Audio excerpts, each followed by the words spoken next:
और मतीन ने विवेक के बॉल को हुक किया और ये बॉल बाउंड्री के बाहर। अंपायर ने चौके का इशारा किया और स्टेडियम तालियों की गड़गड़ाहट से भर गया। कॉलोनी के मैदान में लगे जंगल जलेबी के पेड़ की शाखा पर दोनों पैर अगल बगल डालकर बैठा 12 वर्ष का अंशु ये कमेंट्री कर रहा था।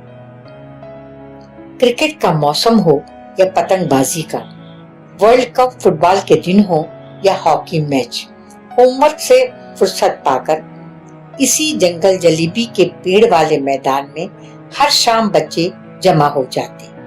पूरी कॉलोनी उनके शोर से गूंज उठती।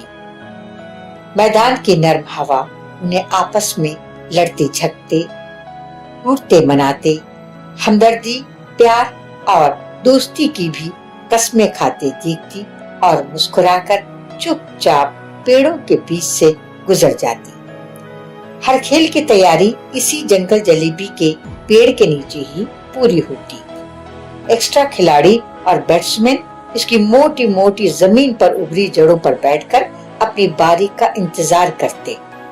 खेल खत्म होने के बाद इसी पेड़ की झूमती पत्तियों की ठंडी हवा में पसीना सुखाते। इसी पेड़ के नीचे कोल्ड ड्रिंक्स की बोतल खोलकर अपनी जीत का जश्न मनाते और हार जाने पर उसके तने से पीठ चिपकाकर रो भी लेते। प्रकृति ने जंगल जलेबी के इस पेड़ को अजीब सी कलात्मक सुंदरता भी बख्शी थी। पेड़ की घुमावदार शाखों पर पैर लटकाकर बैठना और मैदान में चल रहे खेल के खिलाड़ियों को प्रोत्साहित करने का इससे बढ़िया कोई और जगह ही नहीं थी। अक्सर बच्चों की बॉल मेरे बगीचे में आ जाती तो काफी देर तक बच्चे बाउंड्री के आसपास बॉल ढूंढते हुए खुसुर-पुसुर करते दिखाई देते। फिर हिम्मत करके पड़ोसी का बेटा टोनी गेट खोलकर सामने आ खड़ा होता। आंटी, वो हमारी बॉल आपके बगीचे में, एकदम भोली सूरत बनाकर कहता। उठा ले आंटी। मैं भीतर ही भीतर हंस देती, पर ऊपर से हाँ उठा लीजिए, मगर आइंदा नहीं आनी चाहिए। देखिए, वो गुलाब के पेड़ की टहनी टूट गई है आपके बॉल से। टोनी सॉरी आंटी कहता हुआ बॉल उठाकर सरपट गेट के बाहर दौड़ जाता। उसे हांफता हुआ देख बच्चों का जोरदार ठहाका हवा के साथ मैदान में तैर जाता और जंगल जलेबी की पत्तियां झूम झूम कर उनकी हंसी में शामिल हो जाती। छल कपट, ईर्ष्या, द्वेष, बनावट, दिखावे से दूर आईने से पारदर्शी बच्चे रोज शाम इसी जंगल जलेबी के नीचे मिला करते। जंगल जलेबी का सायादार पेड़ बच्चों के साथ साथ बगुलों का रैन बसेरा भी था। ढलती शाम को इसकी शाखों पर बैठकर अपने सगी संबंधियों से भोजन यात्रा का वृतांत सुनाते ऐसे लगते जैसे किसी हसीना के सब्ज दुपट्टे पर बड़े बड़े सफेद फूलों की कशीदाकारी की गई हो।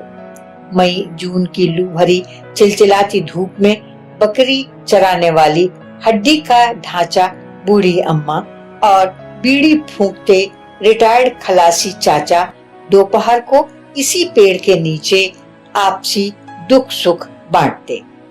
सब्जी वाला अपना ठेला भी इसी पेड़ के नीचे झुलसती दोपहरिया में खड़ा करता और पोटली में बंधे सूखे टिक्कड़ों को प्याज और मिर्च की चटनी के सहारे चबाकर ठेले के नीचे टाट बिछाकर गर्म हवा को चुनौती देता हुआ गहरी झपकी भी ले लेता। गायत्री यज्ञ का आयोजन भी इसी पेड़ के नीचे शामियाना लगाकर संपन्न होता। रमजान, ईद और होली मिलन का कार्यक्रम भी जंगल जलेबी के पेड़ के नीचे करवाकर कॉलोनी वासी धर्मनिरपेक्षता का परिचय देते। कॉलोनी के छोटे छोटे मासूम बच्चे इसी पेड़ के नीचे घर घर खेलते हुए मम्मी पापा का अभिनय करते। बड़े बच्चे खेल के बाद सुस्ताते हुए स्कूल, मम्मी पापा, छोटे बड़े भाई बहनों की शिकायतें दोस्तों से करके मन का गुबार निकालते और टीचर्स की नकल करके देर तक अट्टहास लगाते। बाहर के मौसम में जंगल जलेबी का पेड़ रोएदार सफेद फूलों से भर गया था। गर्मियों के आते आते हल्की हल्की जलेबी की तरह घुमावदार वाली फलियां शोखी से टहनियों पर इतराने लगती। मई जून में लाल छिलकों वाली गूदेदार मीठी फलियां बच्चों के विशेष आकर्षण का केंद्र रहती। लेकिन कभी कभी शरारती बच्चों की नासमझियां, ओ माय गॉड, प्रभात ने पेड़ पर पत्थर फेंका तो एक घोंसला हवा में तिनके बिखेरता हुआ धरती पर आ गिरा। दो छोटे छोटे रुई के गोले जैसे बगुले के बच्चे ची ची ची चिल्लाने लगे और प्रतीक भैया ने मारे गुस्से के प्रभात पर 2 चाटे रसीद कर दिए और आनन फानन घोंसलों को बच्चों सहित पेड़ की शाख पर यथावत रख दिया। लेकिन दूसरे दिन सुबह बगुले के दोनों मासूम बच्चे जमीन पर मरे पड़े मिले। तब से बच्चों ने प्रभात को न केवल टीम से बाहर कर दिया बल्कि उससे बोलचाल भी बंद कर दी। होली को अभी 1 हफ्ता बाकी था। बच्चे सालाना इम्तिहान की तैयारी में लगे थे। अक्सर मैदान खाली ही रहता, लेकिन इतवार को फिर महफिल जमी और किस किस को किस तरह रंगों से, गुलाब अबीर से, टेसू के फूलों के अर्क से पोता जाए कि शालीन शरारती योजना भी बन गई। अंकल आंटियों के स्वभाव, रूप रंग, डील डॉल के मुताबिक मजाकिये टाइटल भी डायरी में नोट कर लिए गए। जंगल जलेबी के पेड़ के नीचे बैठकर आसपास की सूखी झाड़ियों, घर में टूटे लकड़ी के पुराने फर्नीचर को भी होलिका के किनारे में सजा दिया गया। उस दिन 6वीं कक्षा का छात्र मेरा बेटा उदास सा पापा के पास आकर बैठ गया। What's the matter? Why you are so serious? चंचल बेटे को चुपचाप देखकर उन्होंने हैरानी से पूछा। Actually, पापा, I lost my notebook somewhere. Please help me to do the question answer of this lesson. पापा प्लीज। पापा भी उसकी भोली सूरत और इसरार को देखकर मुस्कुराए बिना न रह सके। वृक्ष हमारे सच्चे मित्र हैं। पेड़ों के बारे में वे बतलाने लगे कि पेड़ों से वातावरण साफ और स्वच्छ रहता है। हम जो कार्बन डाइऑक्साइड छोड़ते हैं, पेड़ उसे ग्रहण करते हैं और वे हमें ऑक्सीजन का जीवन दान देते हैं। इससे पर्यावरण संतुलन बना रहता है। पेड़ों की जड़ें मिट्टी को बांधकर उसका संरक्षण करती हैं, बाढ़ आने से रोकती भी हैं। जंगलों से हमें जलाऊ और इमारती लकड़ी मिलती है, जिससे हम फर्नीचर और घर भी बनाते हैं।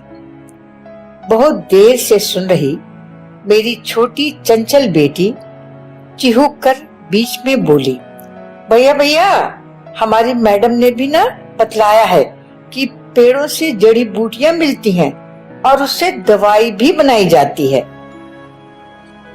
टीवी का स्विच ऑफ करके दादी ने पोते को गोद में बैठाकर जानकारी देते हुए कहा कि पेड़ों से वाष्पोत्सर्जन की क्रिया के कारण वर्षा होती है, जिससे हमारी जरूरतों और फसलों के लिए पानी मिलता है।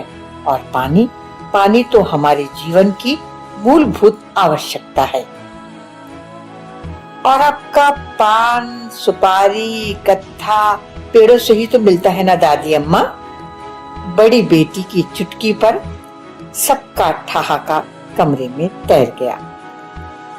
घर घर जाकर चंदा जमा करके होली पूजन की तैयारियां पूरी कर ली गई थी। खील, बताशे, अगरबत्ती, नारियल, गुलाल, अबीर की पुड़िया सिरहाने पर रखकर उस रात जिम्मी खुद को भक्त प्रहलाद सा बनाने का संकल्प करता रहा।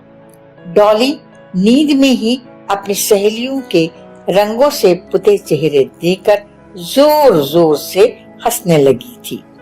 बच्चों ने तय किया था कि एक दिन पहले वॉचमैन जोगी अपने गांव के जंगल से नारंगी टेसू के फूलों की टहनियां लाएगा और जंगल जलेबी के पेड़ के नीचे पानी गर्म करके उसका अर्क उतारा जाएगा।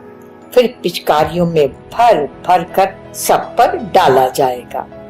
प्रदूषण रहित वातावरण और स्किन एलर्जी से बचाव के लिए पारंपरिक चीजें कितनी उपयुक्त होती हैं, ये अंगूठा छाप वॉचमैन ने अपने तजुर्बे से बच्चों को समझाया था। होली के दिन गिरजे की घंटी ने सुबह के 5 बजाए।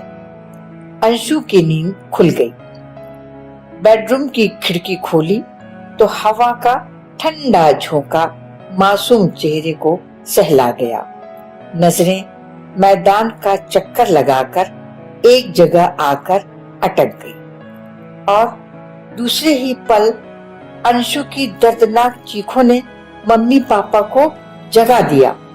मम्मी पापा देखिए तो जंगल जलेबी का पेड़ कैसा ठूंठ, उसकी शाखें कहाँ है और शाखों पर बने वो बगुलों के घोंसले कहाँ है।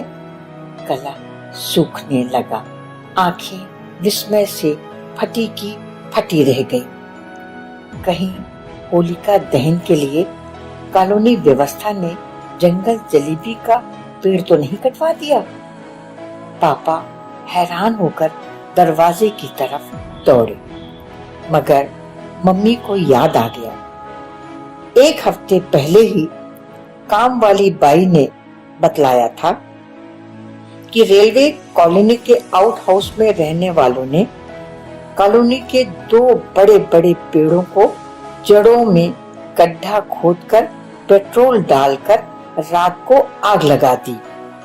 2 दिन तक जड़ों के धीमे धीमे सुलगने के बाद पेड़ नीचे गिर गए तो उन्होंने रात को ही आरी से काटकर पूरा का पूरा पेड़ गायब कर दिया। अंशु की मम्मी सुनकर दंग रह गई थी। इतनी अवसरवादिता, इतनी स्वार्थपरिता, इतनी क्रूरता, ये नीच कर्म मनुष्यों का ही हो सकता है। पशु पक्षी कभी भी अपने आशियाने उजाड़ा नहीं करते। बाय गॉड पापा, आई स्वेयर, आप खुद ही देख लीजिए, चिल्लाता हुआ अंशु अपने दोस्तों को बतलाने के लिए बेतहाशा बाहर की तरफ दौड़ा। कॉलोनी निवासी अपने सिसकते बच्चों को बाहों में भरकर जंगल जलेबी के पेड़ की जड़ से उठती लपटों को बेबसी से देख रहे थे। कटी शाखों से बगुले उड़ चुके थे, उनके घोंसले बिखरे पड़े थे और मासूम बच्चों की लाशें चीख चीख कर इंसानी खुदगर्जी और बेरहमी का सबूत दे रहे थे। सुलगते पेड़ को देखकर ऐसा महसूस हुआ जैसे कॉलोनी के किसी हरदे लजीज शख्स की हत्या कर दी गई हो।